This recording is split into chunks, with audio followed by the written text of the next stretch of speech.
be seated.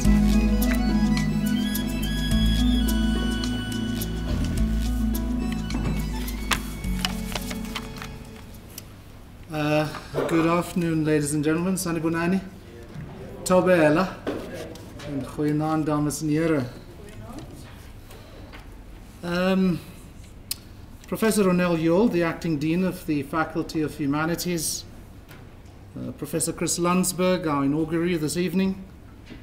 Dr. Siphamandla Zondi, who has volunteered his services as our respondent this evening. The executive and senior leaders of the university, members of Senate and other academics, students, distinguished guests, ladies and gentlemen. It gives me in particular great pleasure to welcome Mrs. Gladys Landsberg. This is Chris's mother this evening, but also Mrs. Felicia Landsberg, partner and wife to Professor Landsberg, his brothers Adrian and Myron Landsberg, his sister Marilyn Landsberg, their partners, nieces. Right? Am I missing anybody? Covered. It's okay for now. It is probably one of the roles of Vice Chancellor that I enjoy the most, and that I take great pleasure and comfort from, to be able to do as we do this evening, and that is to induct into office formally, that is, a senior member of the academic community.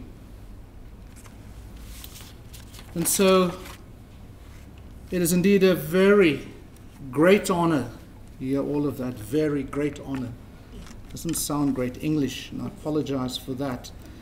But it's also a very special privilege for me then to extend a very warm word of welcome to each one of you to the Professorial inaugural lecture of Professor Chris Landsberg. And so we express a very warm word of welcome to his loved ones, to his very special guests, and of course his colleagues.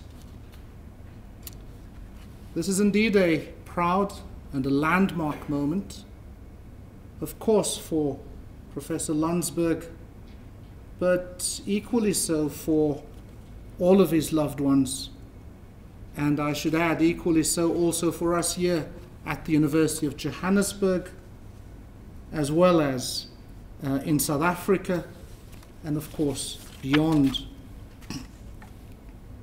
Now, inaugurations, I often suggest, many a times pompous and decadent, but hopefully mostly dignified.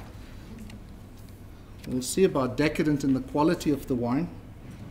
But hopefully mostly dignified, well-meaning and unsullied, we are told date back to ancient Greece, as the opportunity for the formal investiture of a person of high office, and it marks the formal assumption of office or position of authority.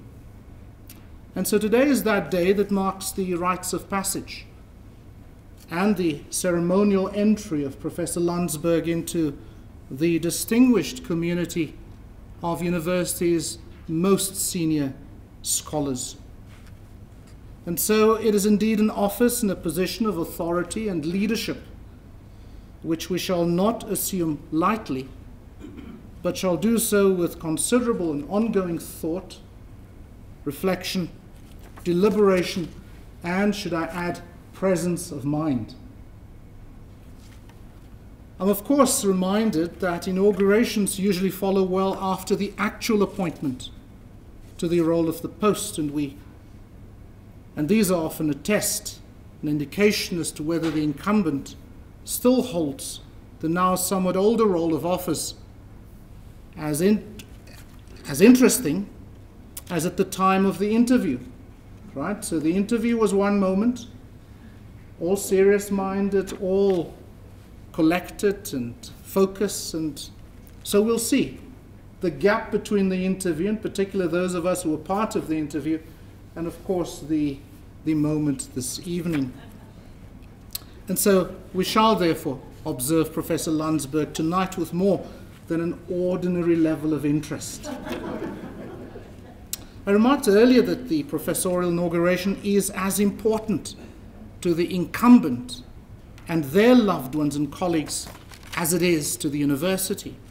I say this since the inaugural lecture is as much a reflection on the state and the intent of the contemporary university and how it measures up this evening to Professor Landsberg's inaugural lecture on Afro-centric diplomacy, the global decade 98 to 2008, and Pan-African agency in world affairs.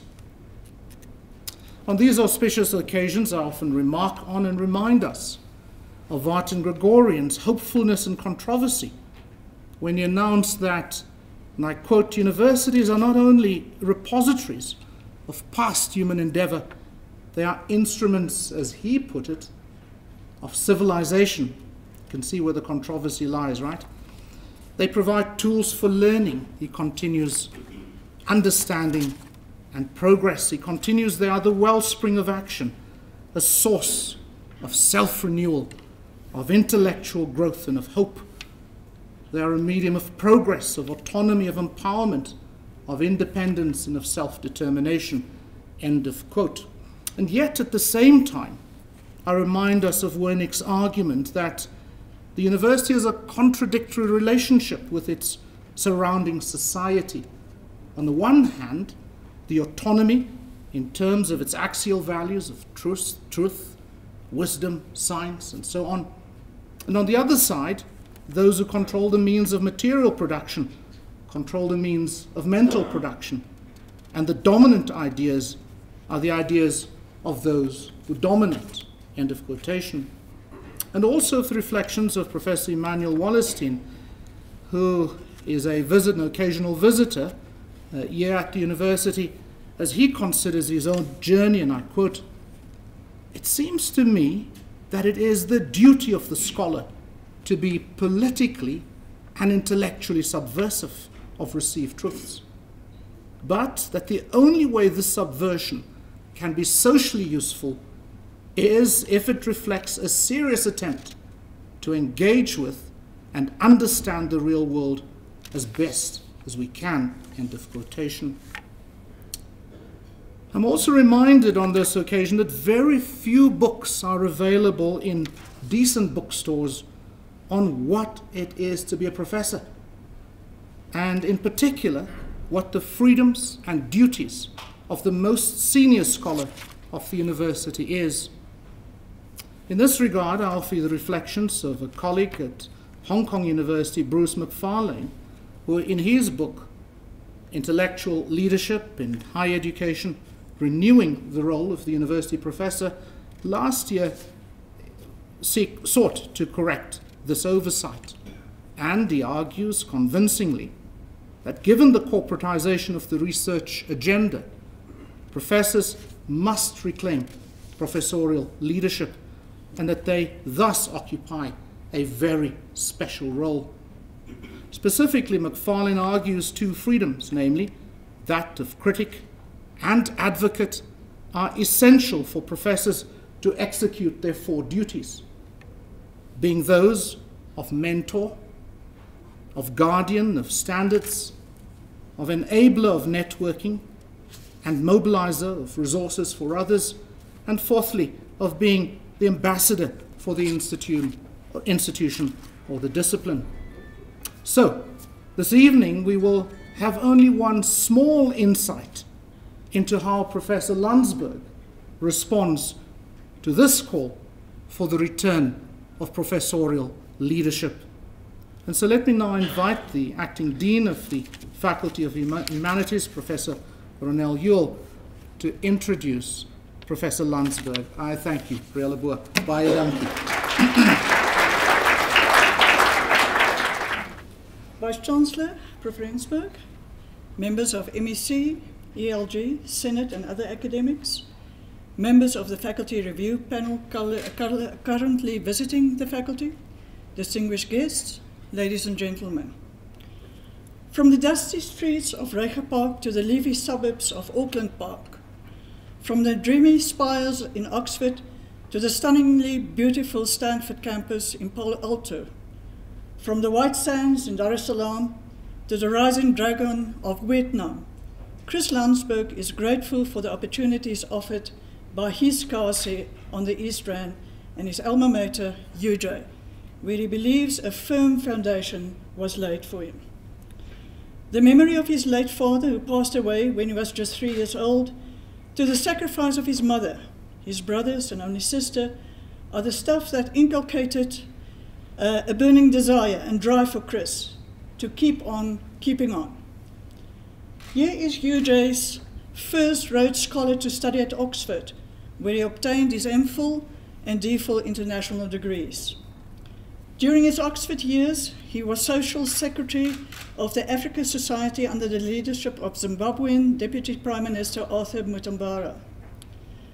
Before leaving for Oxford, he obtained his BA and BA honours degrees from UJ and remains indebted to his mentors in politics. During the tough RAU years, he was active in student politics. He helped to establish and was president of the first Sansko branch at an Afrikaans university. And he also served as president of Africans Against Apartheid. He was the first black student in history of UJ to live in residence when the campaign to open apartheid residences at RAU was one of their major rallying points as student activists. After RAU, he departed for a year to Rhodes University in 1990 to read for his MA International Studies. He spent 3 years at Wits University as senior lecturer and co-founded the Center for Africa's International Relations. In 1992, Chris was appointed as director of the Center for Policy Studies. Chris says he would like to pay homage to the brothers Pahat, from whom he has learned immeasurable amounts of knowledge, and has even developed the guts to stand up to Aesop.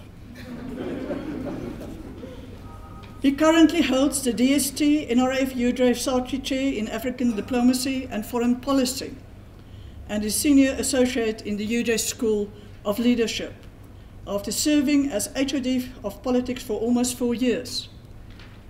Chris has published extensively and lectured widely on South African foreign policy and African diplomacy, in South Africa and internationally, and has authored and co-edited 9 books, including his 2010 title with Macmillan, The Diplomacy of Transformation, South African Foreign Policy and Statecraft. With more than 100 accredited and miscellaneous articles, monographs, and book chapters to his name, he constantly tries to preempt his Vice Dean research, the DVC research, and the DVC academic, who are on his case for throughputs. And of course, the VC, who constantly asks him, "Where are my outputs?" Nightmarish words indeed, says Chris. His greatest strength and his latest and greatest inspiration comes from, and his greatest gratitude undoubtedly goes to, his son Juan and Bevan, his little princess Daniela Ashanti, and the queen bee, his wife Felicia. He says he will probably get a clap from his wife later tonight. But that too, he has come to accept. Ladies and gentlemen, Chris Landsberg.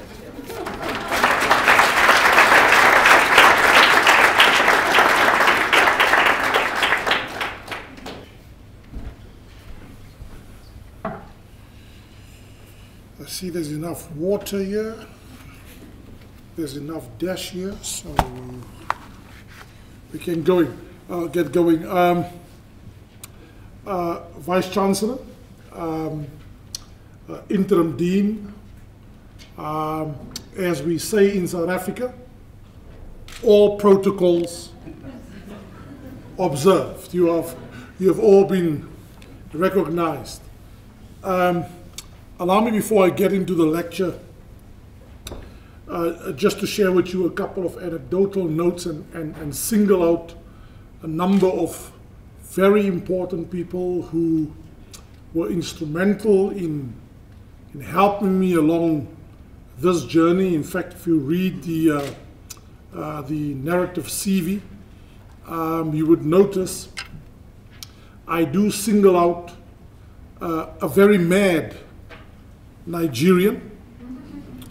He's graced us with his presence. He's flown all the way from the Republic of Cape Town. Tonight, Dr. Adebayo, I would like to really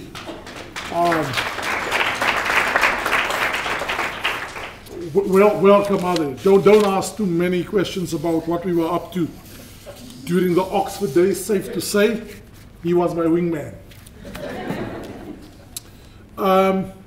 I really would like to single out a number of people who were instrumental in my academic career. The Department of Politics at the then RAW, UJ, all members. I say in an earlier version, Prof. Ewell asked me to cut down the narrative CV because it read longer than the actual text that I'm about to present. But I tell a story there that when I was first appointed as HOD of Politics, I grinned with the idea that it was absolutely great to hear my senior professors calling me stool or chair, until 2 weeks later when it dawned on me all the work that I needed to do. So I would like to pay tribute to the Department of Politics, all of them. Albert Fento is not here. Susan Boyson can't be with us tonight, but Yolanda Sadi. I'll come to the international cohort in a moment. I would like to single out Fani Kluter, together with somebody else in the audience, and I'll say a moment about that. They were the ones who exposed me to this thing called policy studies. In fact, I remember a story. Ade, you would remember this story very well. So Adebayo and I sit, Vice Chancellor, on the white sands on the beachfront in Dar es Salaam with our crazy friend Wesiga Baregu. So he decides to go to the gens. And so we decide to follow him. I promise you it was just to follow him for us to ease up on ourselves. So as we walk into the gens, I ask Adebayo, I'll never forget the moment. So he sees me walking in and Ade behind me and he says, Mr. Policy himself, policy this and policy that. I remember that moment very vividly. I would like to recognize Mamumuchi. Garth Lapierre can't be here. Is he here? I would really like to recognize Garth Lapierre's role in my life. You know, you can't change history. Stephen Friedman was absolutely instrumental in my career for the 5 years at the Center for Policy Studies, and I would like to pay homage to Stephen Friedman. Let me now single out 4 people. I think without them, I wouldn't be able to stand here today academically. I would first like to recognize the role of a very brave woman. I see she's in the audience tonight. She had the guts to relocate to Jacaranda City, cross the Boulevard Skirton, but I have no doubt that Maxi Skuman will regain her sanity one day and return to Igoli. Where is Maxi? Maxi is in the office. There she is. Please come back to Igoli. And then I really would like to, Adebayo, Professor Adedeji can't be here tonight. I would like to really pay tribute to him.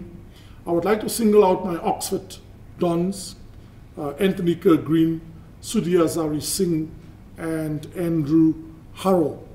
But allow me, if you will, to single out 2 people who I believe shaped my career and triggered my passion for diplomacy and foreign policy analysis in tremendous, fascinating, and exciting ways. And that is Dr. Adekeya Adebayo and Professor Dion Geldnys.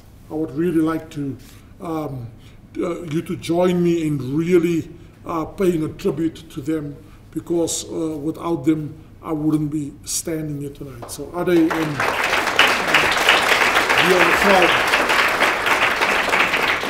Vice Chancellor, I'll get into a hopefully provocative lecture in just 1 minute. Just 2 details. Incidentally, I was told, and Professor Ewell, I am going to get a club tonight. I asked my 2 sons whether I should say it.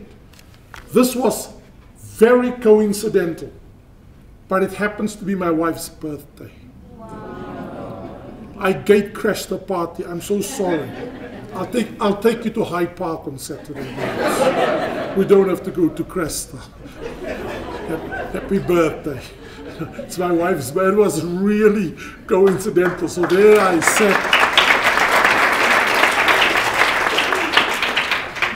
sat. Put yourself in my shoes. Do I say no to the Vice Chancellor for the 10th time? Or do I disappoint my wife? I decided I'd rather take the club and I won't mess around with my job.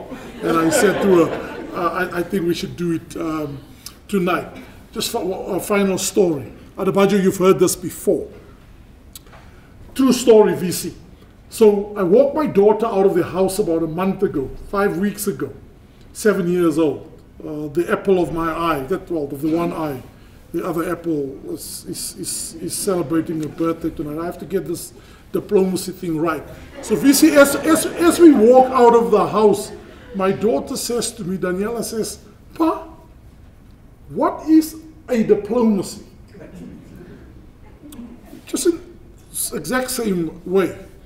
I say, a diplomacy, girl, is when people have differences, but they don't fight. They talk and they talk and they talk it out until they reach agreement, and then they're friends again. Then she continues, Pa, are you a diplomacy?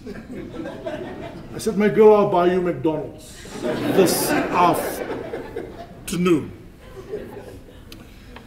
Vice Chancellor, a week ago I attended the annual reconciliation lecture at the University of Free State with Professor Maluleke. This year the lecture was presented by the president of Spelman College in Atlanta, Georgia, who invoked the curious concept of quote-unquote narrative interrupters, calling on us as we seek to challenge conventional wisdoms and dominant discourse to interrupt the narrative and introduce new, even unpopular narratives. Another individual, a prominent political intellectual in this country, recently called in an email exchange for us to, and I quote, be liberated from this horrible intellectual intimidation, a situation which suggests that because of an accident that happened in Polokwane in December 2007, and I suppose Esalen Park in 2008, we should not talk about this dominant period in the politics and foreign policy of South Africa, that period should be put on the back burner. This, I suggest to you, is disingenuous, it's false, it is anti-intellectual, and it is quite frankly dangerous. So I want to talk to you tonight about the need for us to liberate some discourses, not to be shy to talk about certain periods. So the African Union Commission has declared the years 2013 to 2014 as the years commemorating Pan-Africanism and African Renaissance, making this a good time for us to reflect. Whilst there's something special and unique about the collective leadership exercised by African leaders during the decade 1998 to 2008, did African leaders practice a distinctive brand of collective agency and shared responsibility in continental and world affairs. Just 1 or 2 lines on the concept. Agency or actiness in international relations theory is, like many issues, highly contentious, the concept is often used in vague, loose, and general terms. Agency in IR essentially refers to activeness, influence, and power, the ability to shape and mold events and realize goals. Colin Wright defines agency as the faculty or state of acting or exerting power. For Barry Buzan, acting and exercising power are the hallmarks of agency. In foreign policy parlance, and I'm more comfortable with foreign policy analysis, Christopher Hill states that agency is the possession of individual human beings' ability to take decisions and implementing them on behalf of entities of which states are the most effective. In this lecture, we should subscribe to foreign policy analysis theory, which hold that the individual leader and groups of leaders matter greatly.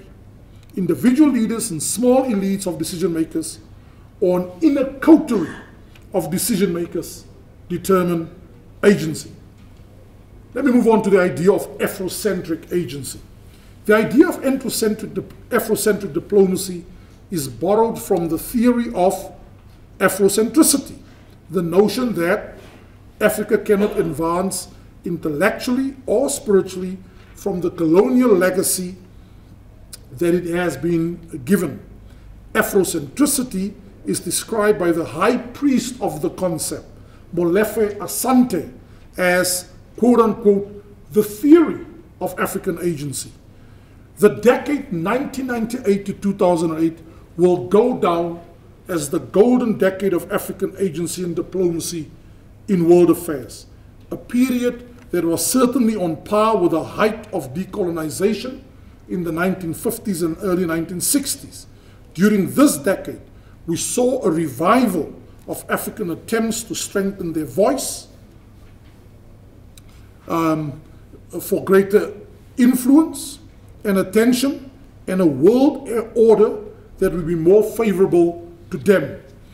The golden decade, 1998 to 2008, saw a number of African states, including South Africa, Nigeria, Algeria, Senegal, Mozambique, Tanzania, Ghana, Ethiopia, and others, organizing their leaders to play innovative policy roles on the continent as they sought to put in place the ingredients that would make for an African community of states. Inspired, Dr. Adebayo, this is not sycophancy, inspired by South Africa's second democratically elected president, Thabo Mbeki, these leaders methodically arranged themselves into what Gilbert Kariagala called an African Renaissance coalition, as states belonging to this association sought to put in place the building blocks of continental order, while articulating a clear African outlook for continental political, economic, social, and development renewal, yet still in favor of partnership, not paternalism, from the outside world. Elsewhere, I have depicted the post-Cold War quest for an African Renaissance as the fifth wave of Pan-Africanism. Kariagala singled out Mbeki as probably the most influential leader of his generation in trying to reassert African agency and leadership in international practice. In African affairs, Mbeki will be remembered for his pragmatic construction of a new security framework for Africa, said Kariagala. Apart from individual leaders and their roles, this period saw the creation of a number of key African initiatives. These included the construction of the African Union, negotiating the Millennium Africa Recovery Plan, MAP, of 1999, the Omega Plan of 2000, which was later transformed into the New Africa Initiative, and the New Partnership for Africa's Development of 2001 as modernizing development plans. They also emphasize the elevation of regional economic communities, SADC, ECAS in Central Africa, IGAD in the Horn of Africa, East African Community in East Africa, ECOWAS in West Africa, the Arab Maghreb Union in North Africa. But to dub these regional entities as the building blocks of continental union, the establishment of the African peer review mechanism was indeed Africa's most innovative governance promotion tool and the search for a new strategic partnership between Africa and the outside world. Individual leaders who have spearheaded these initiatives and boosted Africa's agency so profoundly during this period include Thabo Mbeki, Olusegun Obasanjo, John Kufuor of Ghana, Abdoulaye Wade of Senegal, Joaquim Chissano of Mozambique, Benjamin Mkapa of Tanzania, Meles Zenawi of Ethiopia, and Pedro Pires of Sao Tome and Principe, and others who championed the African agenda. Mamu Muchi warns us that if we're not careful, unless we reclaim the agency of this decade, we might see an aggressive scramble for Africa returning. Adebayo is fond of quoting Ali Mazrui, his mentor. In 1967, already, I won't tell you when I was born, Ali Mazrui, when invoking his concept of Pax Africana, asked the question as to who will take responsibility for Africa's security after the decolonialists had departed. It is an indictment indeed that almost 50 years later, we have to ask the question, who should set the agenda for Africa in the continent's quest for economic emancipation, peace, security, and stability? In short, who speaks on Africa's behalf? A brief note on Africa in the post-Cold War context. In his seminal work, The Curse of Berlin, Adebayo has pointed out that despite the continent having to grapple with the curse of Berlin, we should not in any way suggest that Africa and the Africans have no agency in contemporary international relations. Since the end of formal apartheid in 1994, and especially since assumption to power in 1999 of Obasanjo in Nigeria and Mbeki in South Africa, incidentally, both of them became presidents 2 weeks apart from each other. Obasanjo on the 31st of May, and Mbeki on the 16th of June. But the assumption of these two leaders to formal office, of course, Obasanjo has traded his khakis for civilian clothes, having been a former military leader.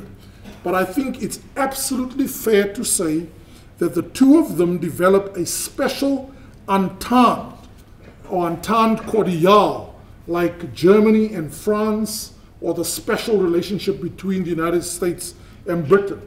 The relationship between Nigeria and South Africa is the closest we had to an entente cordiale. Some African states had been in the forefront of late 20th and early 21st century Africa to play this pivotal role. It is suggested by some commentators that Africa has to be wary of the triumphalism of the West and the emergence of new powers, China, India, Brazil, and Russia. Obasanjo, one of the undoubted key players during this golden decade, confirmed the importance of the post-Cold War context when he argued that at the turn of the 21st century, Africa needed a new development paradigm to meet the challenges and tap the opportunities of contemporary globalization in creatively proactive and imaginative ways. Emerging blocs, China, Russia, India, Brazil, and others, are now courting Africa. However, this is not merely for altruism and friendship. They too have huge appetites for the continent's vast mineral resources as they join the USA Britain, France, and other established Western powers, and buy into the idea of Africa as, a scholar put it recently, the new playground, a new growth point. Even the late Ethiopian Prime Minister Meles Zenawi, a key member of what Gadiagala called the Renaissance Coalition, labeled Africa as a potential pole of global growth. These views have been borne out by the continent having seen, on average, economic growth rates across the board of some 6% per annum. And economic growth is an imperative as Africa goes in search of a new developmental paradigm driven by developmental states. But in spite of the economic optimism, politically and developmentally, it continues to face many challenges and is to contend with unfinished business. A brief word on the period, and then I'll conclude. The golden decade of African agency. While the decade 1998-2008 will stand out in history as a golden age, it was by no means the only pivotal moment. Recognition should be given to efforts that went before. The African Research Council, under the able leadership of Adebayo Olukoshi, one of Africa's finest and rising stars. He argues Africa's post-independence development narrative is, in the main, a story of successive, concerted efforts aimed at progressively transforming the economic, political, and social fortunes of the people and countries of the continent for the better. Over the decades, and in more recent times, African states have chosen to try and achieve their goals through a combination of individual and collective efforts, suggesting that they had long been mindful of the need to exercise agency and leadership. Here we could add many other pivotal historical moments in Africa's attempts, most notably the Pan-Africanism in 1900, led by Pan-Africanists such as Du Bois, Garvey, Padmore, and in the 1960s, Nkrumah. One of Africa's most respected new generation intellectuals, Olukoshi, argued that the drive for the retrieval and reconstruction of the African identity and personality, and the hope of the re-entry of Africa into the Comity of Nations as an independent and equal player has always been at the heart of the Pan-African quest. In the 1970s, we saw some innovative initiatives. Liberation movements were embodied to push for self-determination while working with continental bodies such as the UN Economic Commission for Africa, UNECA, under the leadership of Adebayo Adedeji, arguably Africa's finest scholar practitioner. The 1980s heralded efforts to reverse the adverse effects of Western World Bank and IMF-sponsored structural adjustment programs, driven by the Washington Consensus. We've seen the Lagos Plan of Action, the Final Act of Lagos of 1980, the African Priority Programs for Economic Recovery, and so on. But there is no gainsaying that there was something unique about the period 1998 to 2008. This golden decade of African diplomacy saw a number of African states, and I mentioned them, South Africa, Nigeria, Algeria, organizing themselves to play innovative policy roles as they sought to put in place the ingredients that would turn Africa into a community of states. Let me now move on to the new Partnership for Africa's Development. Fearful of the penchant of Western powers to articulate and dominate Africa's policy agenda, these states took it upon themselves to articulate a new modernizationist plan for Africa, one that emphasized education, health, infrastructural development, the strengthening of governance, and promotion of democratization. In terms of democratic governance, what again makes the golden decade unique is that the promotion of good governance occupied a central place in Africa's policy landscape.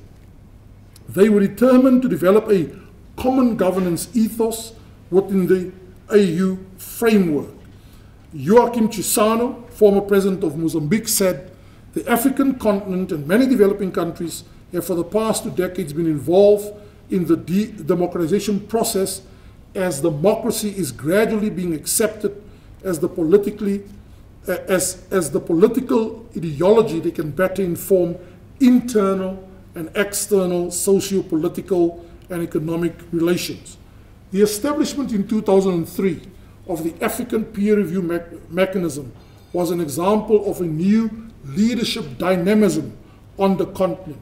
The promotion of good governance in non-confrontational fashion or in a quiet diplomatic manner occupied a central position in the emerging African agenda. Before the conclusion, 2009 and beyond, the withering away of the African agency, question mark. The global financial crisis of 2008-2009 has negatively impacted Africa's developmental prospects, and this has started to reverse the gains that the continent has started to make in achieving the Millennium Development Goals. Garth Lapierre correctly observed in this regard that the global financial crisis has brought into sharp relief the magnitude and scope of the challenge that the continent has to confront, and this has a direct bearing on the African agenda. The past 5 years or so have witnessed major problems and obstacles creeping in, which undermines Africa's agency and unity in world affairs. The years 2010 to 2013 in particular were characterized by divisions among some of the continent's leaders, symbolized by 3 significant events which brought the divisions to the fore. 2 in 2011, namely the NATO-led war against Libya and the military intervention in Côte d'Ivoire by the French gendarmerie after the stalemate in the October and November 2010 elections, which resulted in the forceful removal of Laurent Gbagbo and institution of Alassane Ouattara as president in April 2011. And the third one, the decision by the continent's most industrialized state, South Africa, to field its former Minister of Foreign Affairs and also former Minister of Home Affairs at the time, Nkosazana Dlamini Zuma, to stand against Jean Ping from Gabon for the position of chairperson of the African Union Commission. These 3 developments reveal deep inter- and intra-African fissures which serve to weaken African agency and leadership in international relations. One of the problems for Africa in the era of peace and security, which was also a problem faced during the Mbeki and even Mandela periods, which heightened and diminished Africans' agency, is its dependence on external largesse and financial resources from Western powers. It is said that up to 90% of the budget of the AU comes from the European and American partners. The AU and African states are heavily dependent on Americans, Europeans, and most recently Chinese resources for the maintenance of peace and security. For as long as Africa remains dependent on the resources of external powers to secure peace and security on the continent, it will be vulnerable to the dictates of external powers. During the period 1998 to 2008, its negotiation of a G8 Africa Partnership Agreement was conducted in part to attract resources from the G8 and other bodies, but on the basis of mutual accountability and mutual responsibility. But President Mbeki recently said, "We have witnessed a," and I quote, "woeful abandonment of African action plans in support of NEPA." The late Archie Mafeji articulated a similar view when he stated, "When Africans speak for themselves and about themselves, the world will hear their authentic voices and will be forced to come to terms with it in the long run." If we are adequately Afro-centric, the international implications will not be lost on others. 3 final points.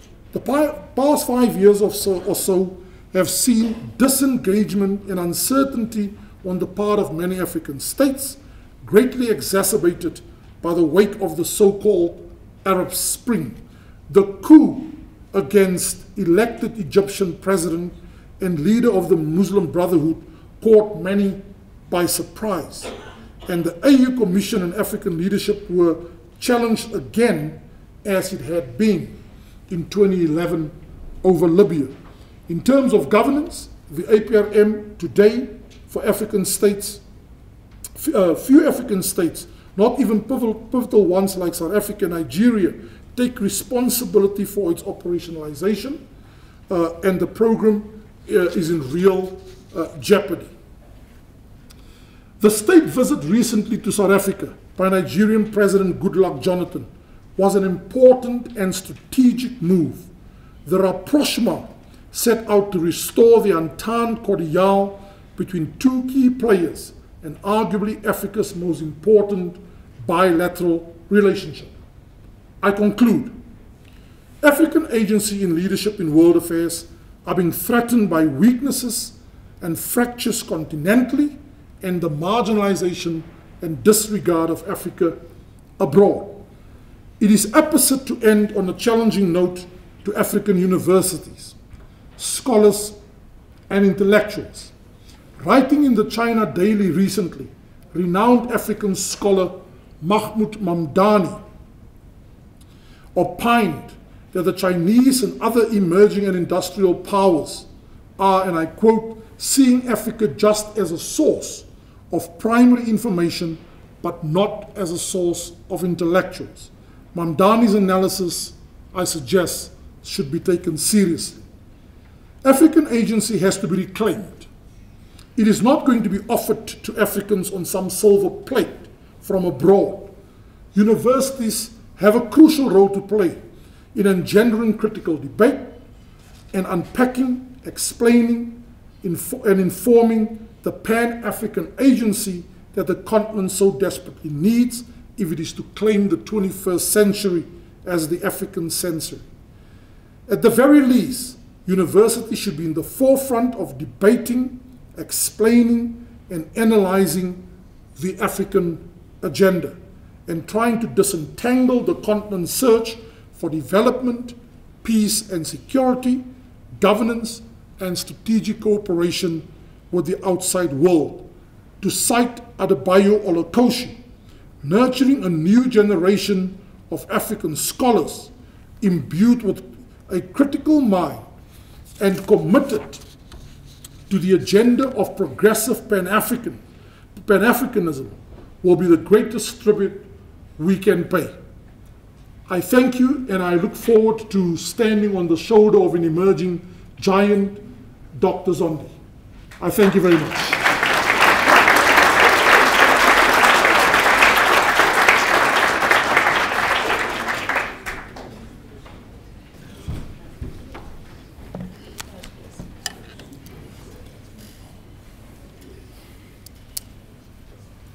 Professor Landsberg,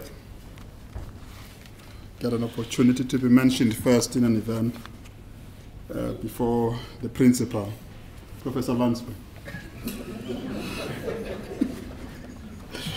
Executive Dean, Principal, thank you very much for this opportunity, and good evening. It is very difficult to respond to Professor Landsberg on any occasion, including on this occasion, partly because he begs you beforehand to be lenient to him.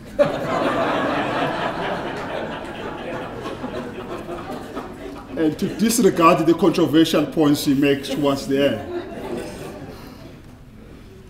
But also because I've known him for quite a while. When I first knew him, I thought he worked for DECO. Because every time I see him, he would be at DECO. and he would most probably be speaking or responding to somebody, including the former Deputy Minister Aziz Pahad. And when he responds to him, he responds like they've been drinking together or they are very close friends, and made me think that he really must be working for DECO. The second reason is that Professor Landsberg, without declaring it, he likes to be seen as both a scholar and an activist at the same time. He speaks in a voice of an activist, and you are intimidated to disagree with what he said. Lest he pull you aside after the meeting and say, you can't say that in front of my wife, and say I was wrong on that point. And my last experience with him is when we, as the Institute for Global Dialogue, we invited him and Johansi to edit a book on South Africa's foreign policy, which came out in December last year. And we had a number of colleagues that were supposed to do that job. And he was paired up with one colleague who was worried that if he does this together with Landsberg, he will be doing the heavy lifting and Landsberg will be getting the glory. And it so turned out that the other colleague pulled out and could not do the heavy lifting. He ran for his life, and Landsberg stayed on. One of the strangest things about his editorship was that as people are coordinating the work between them as editors and authors, you would get a first response and a first feedback on a paper at about 1:45 in the morning, and the next one will come at about 3:15, and I'm thinking, his wife, Jesus. And then the next one might be coming at about 4:45, and the last one, he says, I have delivered, it will be at 7:30. And I wonder, does he really go to work around that time? Or he works from home? But then the work was delivered, and it was delivered well on time. And of course, Professor Landsberg is very well known for his work with the Concerned Africans group, where for a moment he forgot his academic etiquette and started to lead a campaign over the invasion of Libya, and picked up a few other things. And we saw his activist part in that. So when he writes the way he's written with regards to this and proposing that there could be a way of understanding the African integration challenge from within, recognizing that Africa has agency, and recognizing that Africans or anyone who seeks to understand Africa is also an agent in that knowledge. He brings together his sharp scholarship and his activist instinct. The last disappointment I heard of him, which was one of very many, was when he pitched late for a seminar, and he had run out of excuse because his grandmother died sometime in one of the occasions, and his aunt cried in another one. And in this particular case, he just blamed the Vice Chancellor for giving him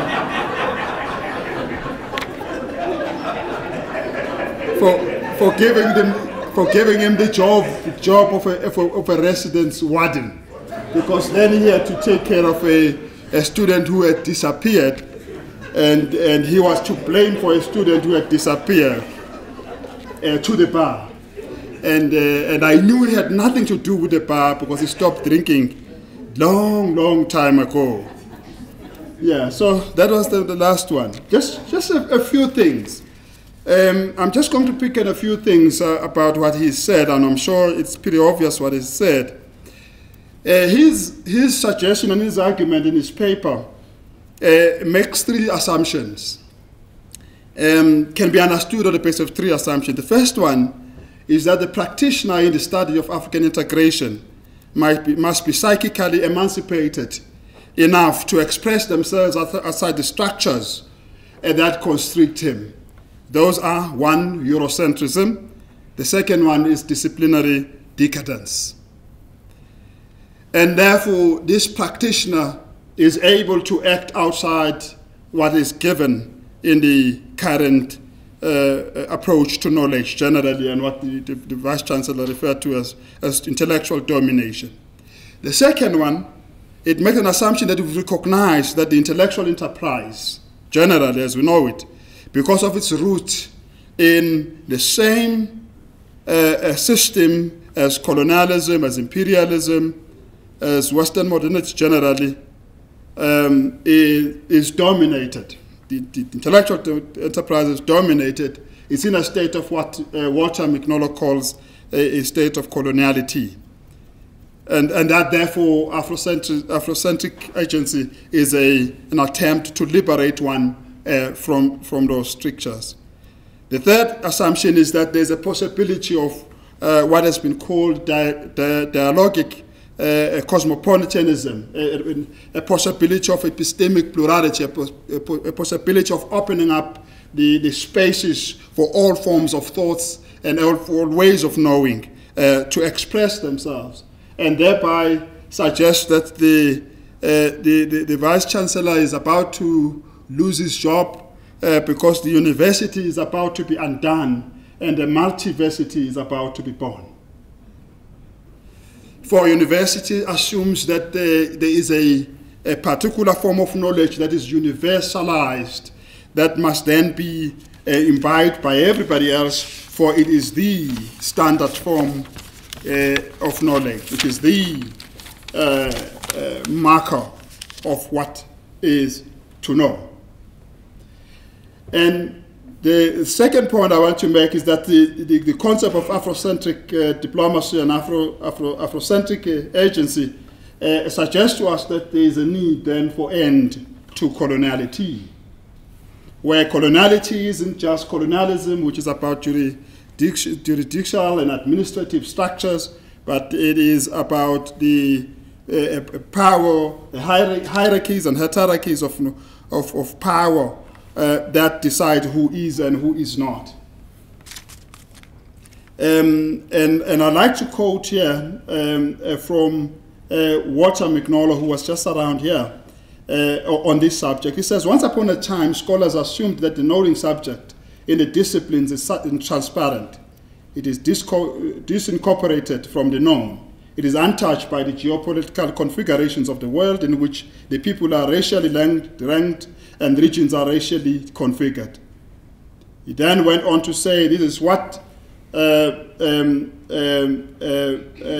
enables the subject, it enables the scholar to map the world and its problem and classify people and project of what is good for them. And in this worldview, the first world has knowledge, the third world has culture. The former has science, the latter has wisdom. The former has civilization, the latter has barbarism. The former has democracy, development, the latter lacks these. And therefore the former has the obligation to bring all of these to the latter. And therefore the former, the latter lacks ontological density and cannot know outside what has been given. And therefore, under those conditions, efforts to generate answers to questions that face the periphery, including Africa, are made without answering the primary question about who, when, why, and where is knowledge generated. Mafeje, with me quotes, takes this further and asks that the fashionable free-flowing signifier is an illusion in a double sense. In the first sense, no one can think and act outside determined circumstances.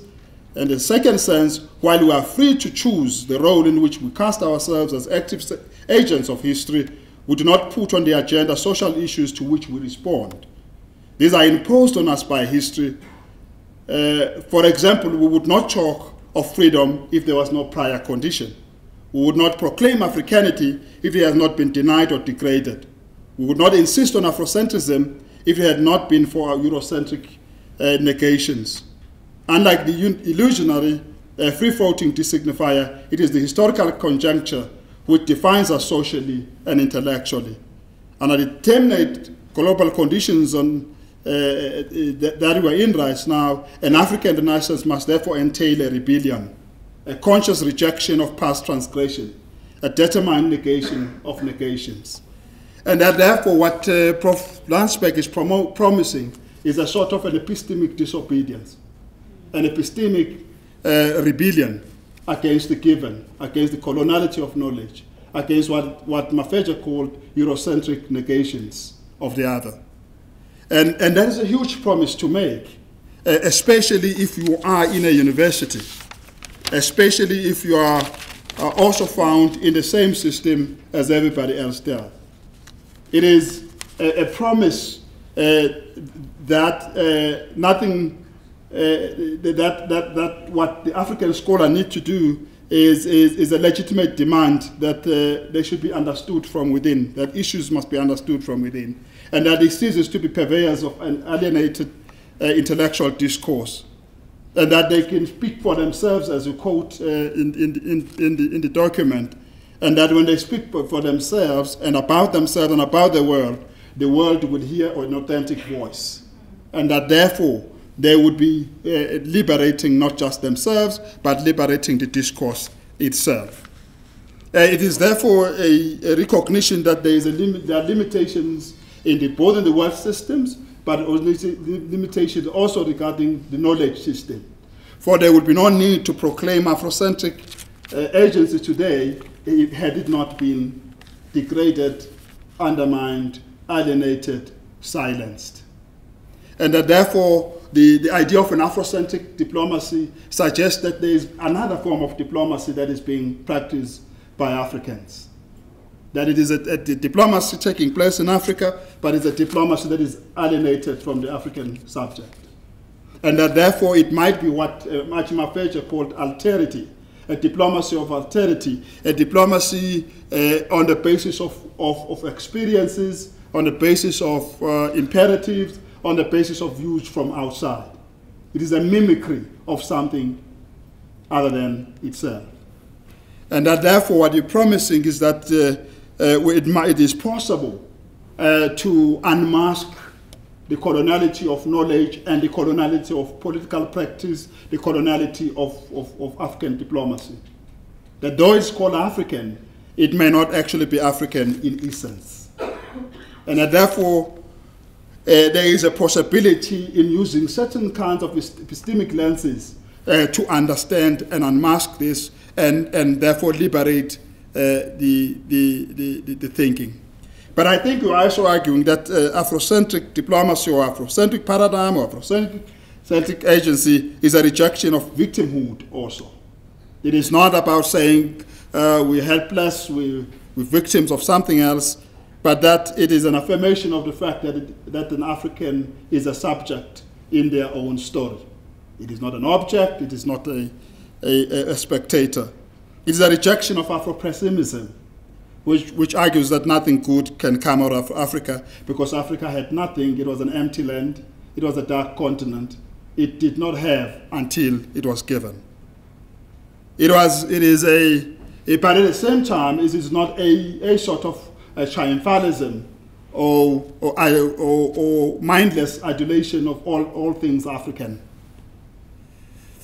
And I like the manner in which you propose here, because you then also ask us to go beyond just unmasking Eurocentricness or Eurocentricity of the knowledge about African integration, for example. And you go on to demonstrate how you could understand it differently by understanding from within, what Achima Feja called endogeneity, that Africa can be understood and understood from the bottom, can be understood from within. You actually answer the question that Gayatri poses in his article, very well famous article, which says, can the subaltern speak? Can the subaltern speak on the African continent? Can the subaltern understand his own condition? Can the subaltern explain the problems and the successes that we've seen on the African continent?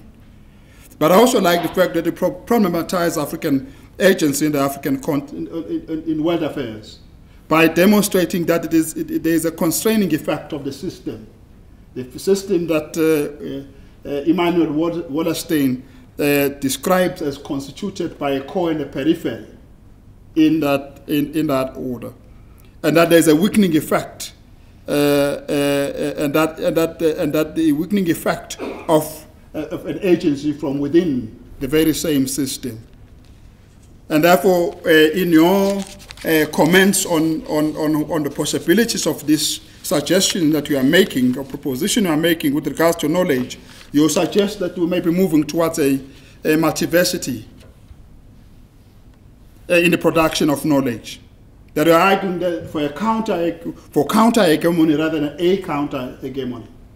So you're not arguing for the dislodging of the current hegemony in order to impose a new hegemony, but you're arguing for a liberation of thought, so that all sorts of variety of thought may express themselves.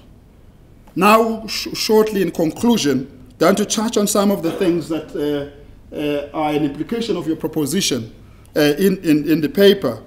I would like to point out 2 or 3. The first one is that the agency of leaders without the active participation of the people has its limitations.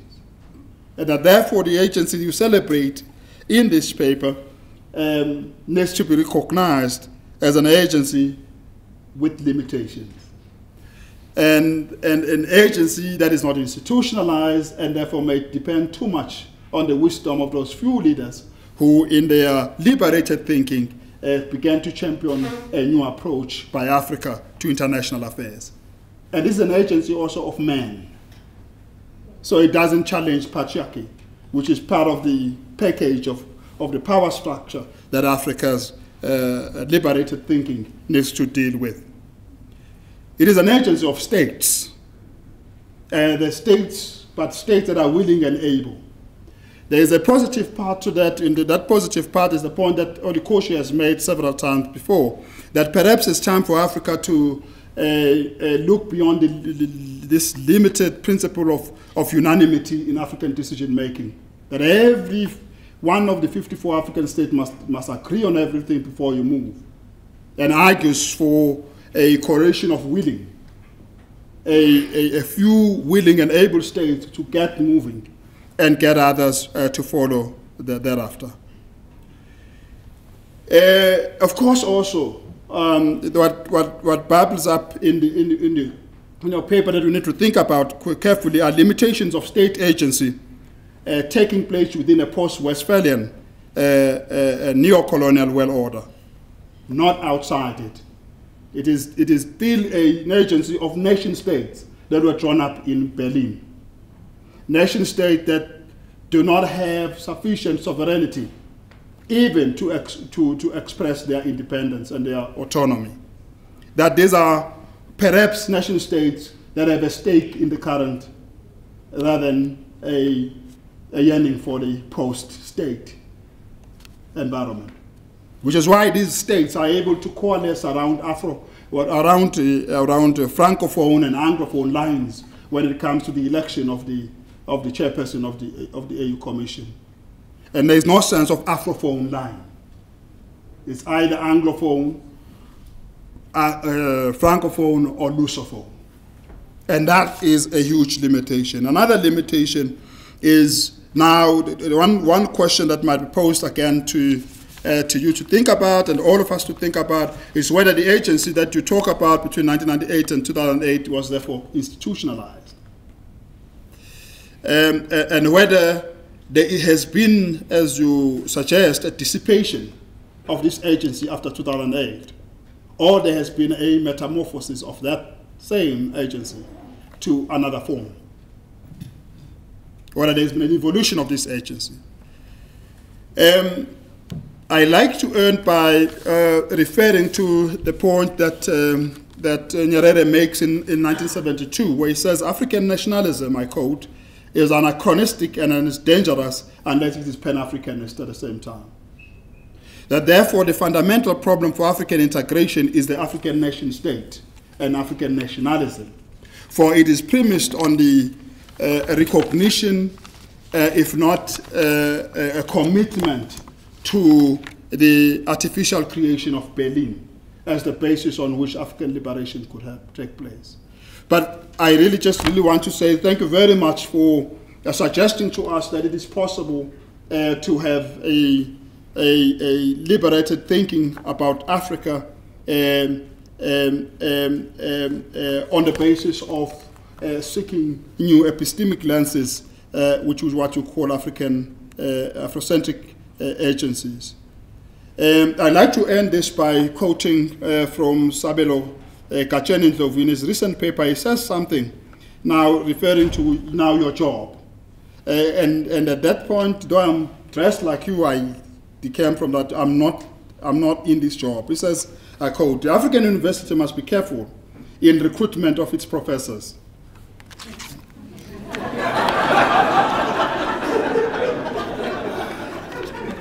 He continues to say, because most of the African academics and intellectuals are product of the Euro-American institutions, where they were fully exposed to Euro-American epistemology as the only objective, universal, truthful, neutral, and disembodied way of knowing.